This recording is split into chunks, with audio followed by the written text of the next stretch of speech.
The morning after the plane crash that killed Ritchie Valens, Buddy Holly, and the Big Bopper, investigators expected the worst. But when they arrived at the crash, they immediately made a chilling discovery that no one could prepare for. 17-year-old Ritchie Valens had a huge singing career ahead of him until a simple coin toss brought it to a tragic end. His singing career lasted only 8 months, but in that short time, he achieved music legend status. Despite the fear of flying that had plagued him since he was a child, he chose to board a small plane during a frigid Midwest snowstorm. Ritchie Valens wouldn't make it out of that plane alive. But what led him to that fateful moment? Valens was born Richard Stephen Valenzuela on May 13, 1941 in the San Fernando Valley. His parents were immigrants from Mexico who made their money picking fruit. He lived with 2 younger sisters and 2 half-brothers, but the home wasn't just full of people. The Valenzuela home was also full of music. There was traditional mariachi music from their native Mexico, but the family also enjoyed flamenco and R&B. Back then, there was no rock and roll. Even as a toddler, Valens was doing something incredible. At a very young age, he was already making his own music. When his parents recognized this, Dad suggested he try the guitar. The only problem? Valens was left-handed but had a right-handed guitar. It didn't matter. He was so determined to learn that he went against nature and learned to play with his right. Then he taught himself to play the drums. In a few years, Valens had done enough learning. He was now ready to be a star. At first, Valens's performances were just for his friends, but before long he received an offer. This was to join a local band called the Silhouettes. Valens soon earned a reputation as a talented musician around the San Fernando Valley. A high school student was really taken with Valens's talent, and they just had to tell Bob Keane, a producer from Delphi Records. While describing this talented young musician they went to school with, the student referred to Valens by a nickname that really caught Keane's attention. Kids in the San Fernando Valley had taken to calling Valens the Little Richard of San Fernando. Now, Bob Keane was an important man. He wasn't in the habit of taking tips from high school students, but Valens's nickname intrigued him. Keane decided to see for himself and attended a weekend matinee at a movie theater with Valens on the ticket. Valens didn't know it, but that show was going to change his life forever and start a ticking clock. After seeing Valens perform just once, Keane invited him directly to his home. As it turned out, Keane had a little recording studio right there in his basement. Valens did a short audition, and that was enough. Keane signed Valens onto his record label. It was in that basement studio that the performer and producer got down to work. What they created would go down in rock and roll history. The first song Valens and Keane created was Come On, Let's Go, and it got its name from an unusual source. Apparently, Valens's mom was fond of the line. She often used it when the family was running late.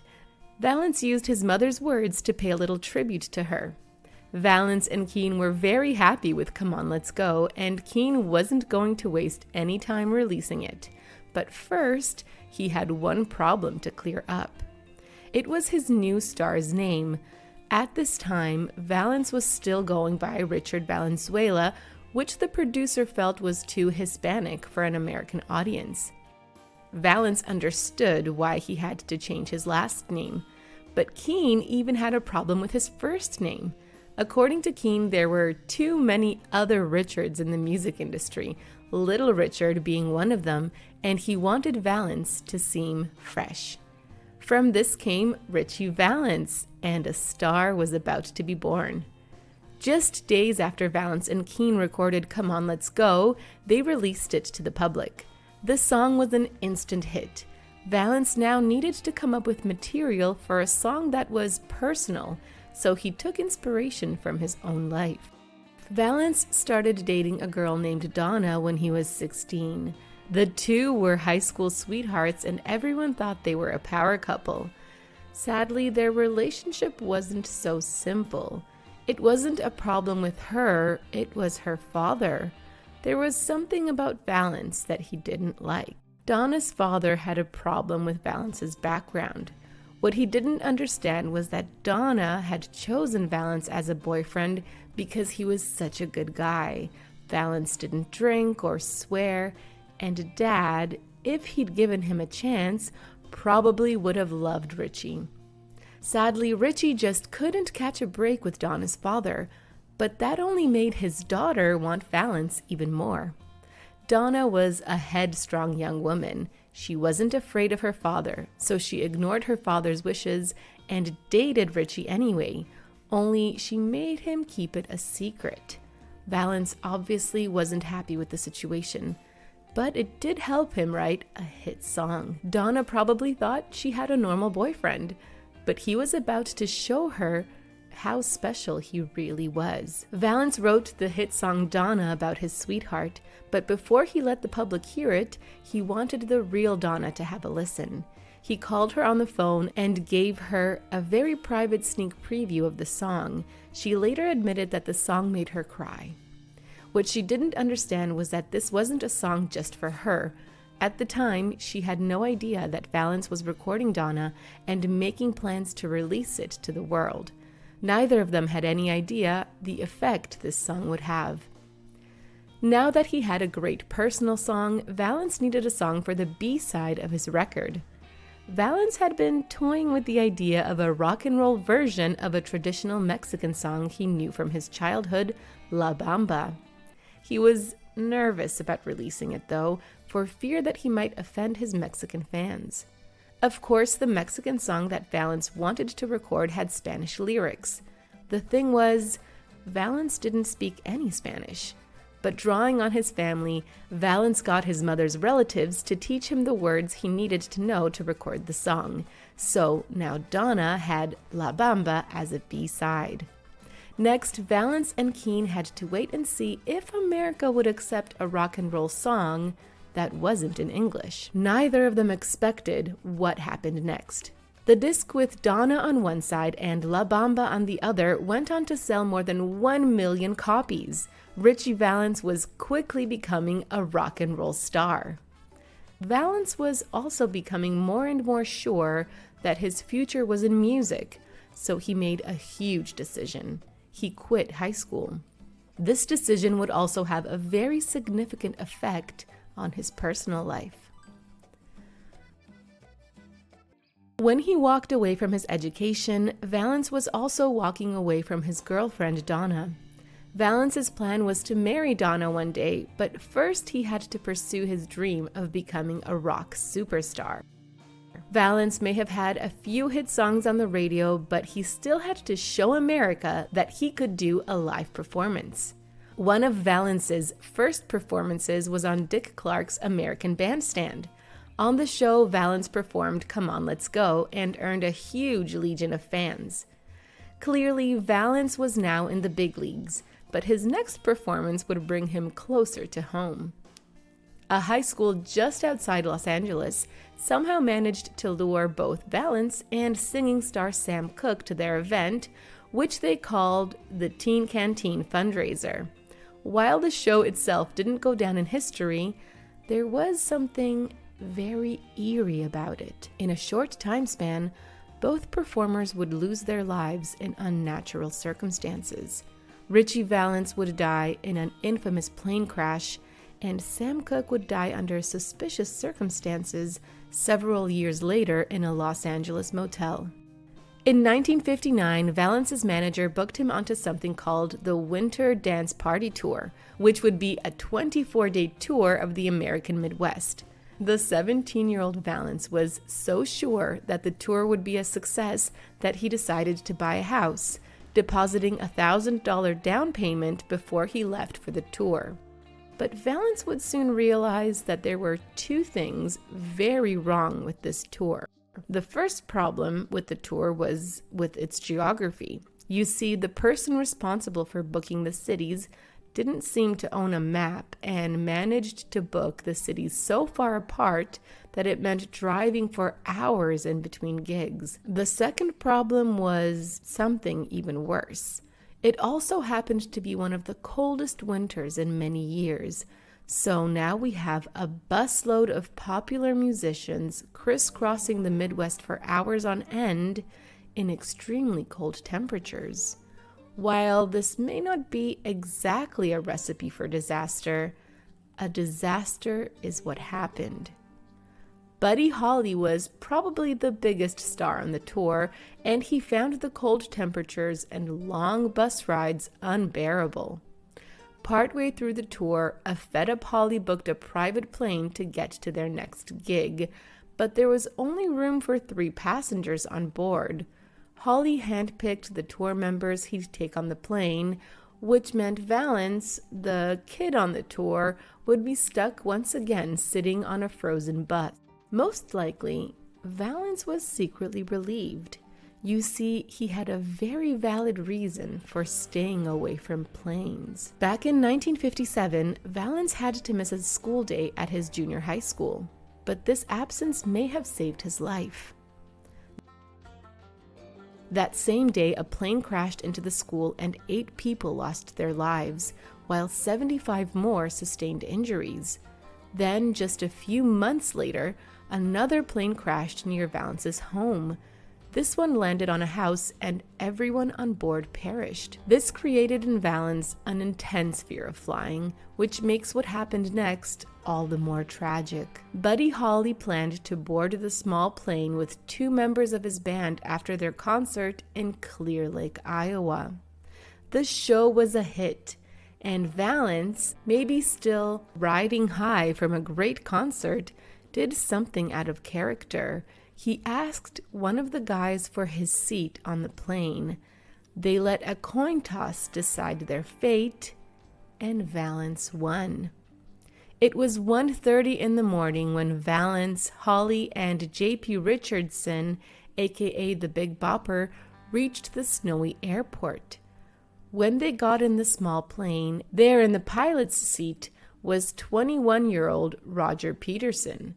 He was young, really young for a pilot. Legally, Peterson was 100% certified to fly the plane, but there was something quite important he did not have the experience to do. Peterson was only certified for flying in circumstances where he could actually see where he was going.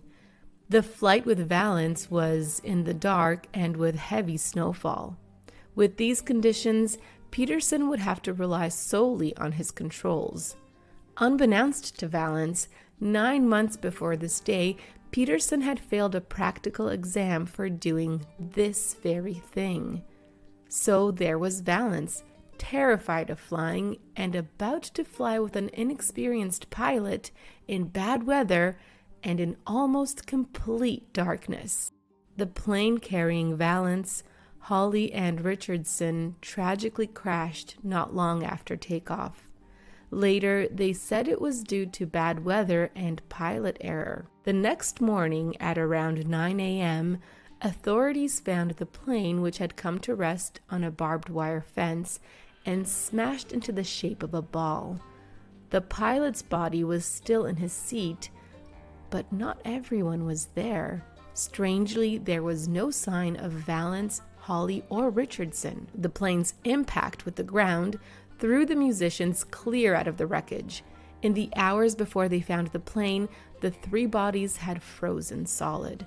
The tour manager had the grisly job of identifying them only by their clothes. 3 musicians lost their lives that day, but Valens's career would strangely continue to soar. Once reality had set in, his fans mobilized and tried to quench their thirst for absolutely any more recordings of their rock and roll hero. Valens's manager, Keane, suddenly remembered that a recording existed, and he was sure it was the only recording of Valens singing live in front of an audience. He just had to get his hands on it. Back when Valens was first finding success as a musician, he got a call to perform at his old junior high school. During the concert, someone decided to record Valens using a very rudimentary tape recorder. Keane remembered that recording, found it, and released it as part of a live side of a posthumously released album. Valens's fans were getting used to the fact that they would never see their idol again. They then realized that they would have one last chance. You see, just before the tragic plane crash, Valens had made a brief appearance in a movie. This was Go Johnny Go, where Valens performed his song Oh My Head. The film premiered just a few months after the accident. His fans came out in droves. If the audience listened closely to the lyrics, however, they would notice a chilling coincidence. One line in Oh My Head has Valens singing about there being no more Peggy Sue. Everyone would recognize that this was a reference to Buddy Holly's hit song. The same guy who'd lost his life on that fateful flight. There really would be no more Peggy Sue. The eerie coincidences didn't stop there. In 1959, Tommy D wrote a tribute song called The Three Stars about Valens, Holly, Richardson, and the crash that took their lives. Later, Eddie Cochran, who had appeared in Go Johnny Go with Valens, recorded his own version of the song. In a strange twist of fate, Cochran too lost his life at an early age. The 21-year-old was in a car crash on the way to the airport. Every time Valens's name is in jeopardy of fading to obscurity, something seems to happen to revive it. They say that time heals all wounds, but Ritchie's fans seemed unable to get over their loss. In 1987, producer Taylor Hackford thought there was enough interest in Valens to make a movie about his short life and career. He sent his associate producer out to find Valens's family to see what they thought. The strange thing was, it was as if the family had vanished into thin air. The associate producer's search for the family took 2.5 years. He was likely ready to give up when he finally found them. In an ironic twist, they were now living just a 15-minute drive from Hackford's home. Now he had to ask them a delicate question. Would they want their son's tragic life the subject of a film? The Valenzuela family certainly was on board with La Bamba, and especially with the man they cast as Valens. This was Lou Diamond Phillips, and while preparing for the role, he got very close to the Valenzuelas. When it came time to shoot the scene with the plane crash, most of the Valenzuela family decided to stay away.